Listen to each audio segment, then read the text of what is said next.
पहले के समय में भारत देश को सोने की चिड़िया कहा जाता था, लेकिन क्या आप जानते हैं कि भारत देश को लूटने में किसका सबसे बड़ा हाथ है, मुगलों का या फिर ब्रिटिश का?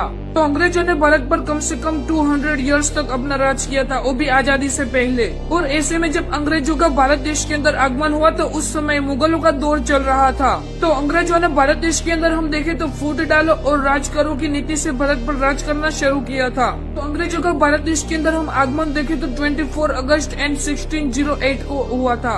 अंग्रेजों का पहला कारखाना हम देखे तो सूरत के अंदर खोला गया था और इसका दूसरा कारखाना ईस्ट इंडिया कंपनी के नाम से मद्रास में खोला गया था। अंग्रेजों से पहले भारत देश के अंदर हम देखे तो मुगलों का राज था और मुगलों ने इंडिया के अंदर कम से कम 300 ईयर तक राज किया था। भारत देश के अंदर मुगल साम्राज्य की स्थापना हम देखे तो बाबर ने सन 1526 में की थी। तो बता दें कि भारत देश को मुगलों और अंग्रेजों ने दोनों तरह से बहुत ज्यादा नुकसान पहुंचाया था। भारत देश का जो खजाना है उसको लूटने का काम ये मुगलों और अंग्रेजों ने ही किया था। मुगलों की तुलना में हम देखें तो अंग्रेजों ने भारत पर अन्यायपूर्ण कार्यवाही थोड़ी ज्यादा मात्रा में की थी। इसकी वजह से जो मुगल है उनसे भी ज्यादा नुकसान अंग्रेजों ने भारत देश को पहुंचाया था।